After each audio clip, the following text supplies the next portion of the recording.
Eu sou o Gustavo e esse é o De Olho na Notícia. Bora se atualizar e entender o que aconteceu no universo das finanças para saber o que ficar de olho. Separamos aqui algumas notícias para você e a gente veio ali da metade do mês, né, com a super quarta, onde rolou o aumento dos juros no Brasil e nos Estados Unidos, e isso fez toda a bolsa dar uma bela de uma queda. Principalmente depois a gente viu outras notícias que não foi só no Brasil que aumentaram os juros por conta da inflação. E esse movimento da queda das bolsas é um movimento até que natural e lógico quando acontece esse tipo de notícia. Por quê? Quando sobe os juros, a renda fixa fica mais atraente. Então a galera da renda variável vai para a renda fixa. E aí, obviamente, eles vendem as suas cotas, os preços caem. Só que qual que é o normal? Se a gente pegar para onde vai os juros num cenário mais normal, num cenário onde a inflação está controlada? Aí é um cenário de Estados Unidos, Europa, Japão e por aí vai, onde os juros é super baixo. Lá nos Estados Unidos, por exemplo, os juros está em 1,75 já com a subida, ou seja, muito baixo. Na Europa, os juros deles ficam muitos anos no zero. Aqui no Brasil a gente está com 13,25.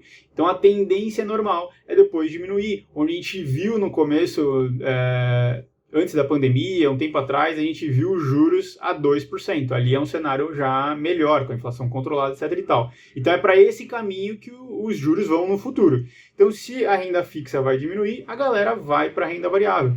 Por isso que está rolando bastante oportunidade hoje na renda fixa, com juros bem altos, várias oportunidades interessantes. E dentro da própria bolsa também tem várias oportunidades legais.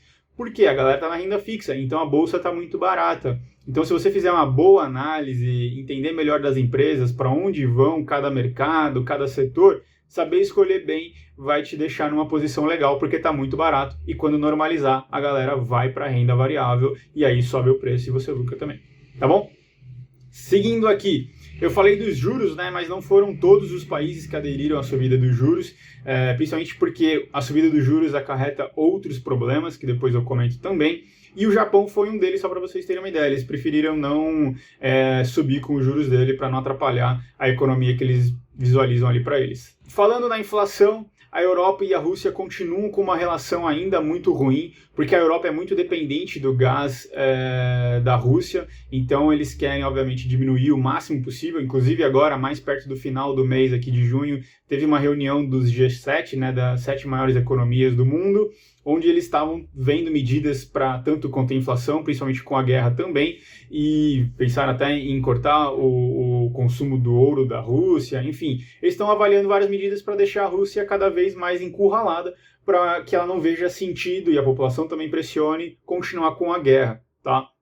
Então esse é o grande ponto, por isso que a inflação amarrada à guerra é muito complexa, porque a guerra pode se esticar por um período e isso manter a inflação nas alturas. Seguindo aqui, falando de inflação, mas aí agora o impacto aqui para o Brasil, né? Como a gente já disse em outros momentos, a inflação acaba atrapalhando principalmente a cadeia de logística como um todo, por conta do combustível, né? E aí isso acabou estimulando o governo a tomar uma medida muito populista, principalmente visando provavelmente as eleições, que é ter uma intervenção maior na Petrobras e nos preços da Petrobras. E isso é muito ruim.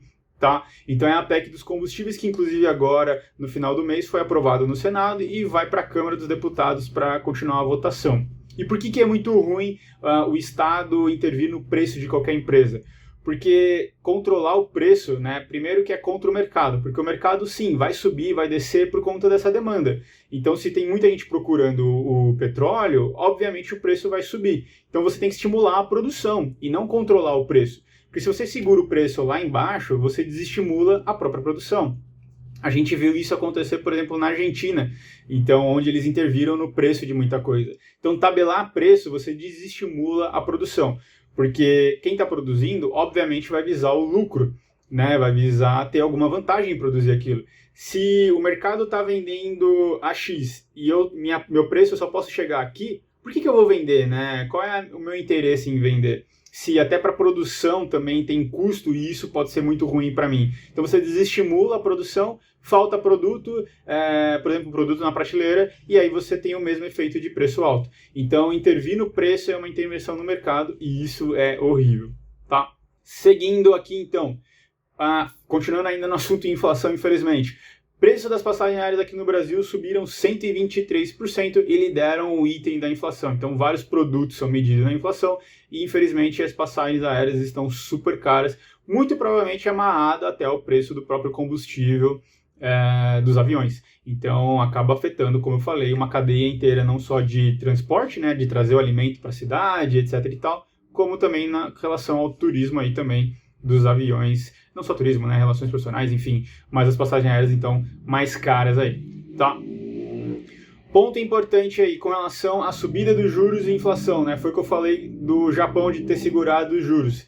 Quando sobem os juros, principalmente aqui no Brasil, por exemplo, a nossa dívida externa está amarrada à Selic. Então, quando sobe os juros, quando sobe a Selic, a gente vai acabar devendo mais. E isso acaba sendo um problema. Então, por isso que não adianta subir desenfreadamente a Selic.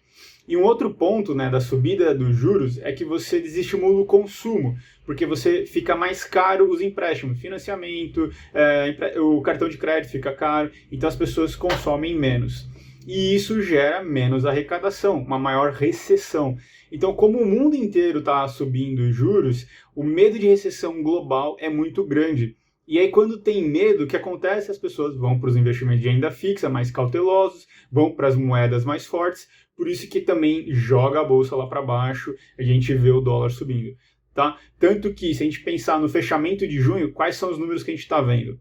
Bolsa aqui no Brasil, queda em junho, só em junho, de 11%. Em contrapartida, o dólar só em junho subiu 10%. A gente sempre fala dessa correlação. Quando a bolsa cai, a galera corre para moedas fortes, por exemplo, o dólar. Por isso que é muito parecido quando um sobe, o outro desce. Tá? Então, caiu 11, subiu 10. Bitcoin tem caído muito, a gente também vem falando bastante aqui desde o começo do ano, tanto que aqui a gente está vendo que desde o começo do ano já somou uma perda de 60% no Bitcoin. Não só aqui no Brasil, as bolsas lá nos Estados Unidos também caíram bastante, como lá são 3 bolsas diferentes, para setores diferentes, cada um teve um comportamento, mas já somou 30% aí de queda também lá nos Estados Unidos, tá? E aí, para fechar, então, o pacotão desses 15 últimos dias de junho, os números que a gente viu por aqui. A bolsa fechou, então, no dia 30 com 98 mil pontos, 98.541, ou seja, uma queda de 4%. S&P, a bolsa lá dos Estados Unidos, 3.700, uma queda ali de 0,11, quase que andou lateralmente nesse final de quinzena. O IFIX, que é o índice de fundo imobiliário, também caiu um pouco, mas ficou meio de lado ali, uma queda de menos 0,26%. O Bitcoin, aí sim, nesses últimos 15 dias caiu 11% e o dólar subiu 3%. Então esses foram os números do fechamento aí de junho. Bora ficar de olho, vamos ver como que vai começar julho. Atenção à inflação, à guerra, à recessão, a PEC dos combustíveis, vamos ver como vai desenrolar na Câmara. Então bastante notícia para a gente ficar atento e claro você. Eu vejo então agora daqui 15 dias.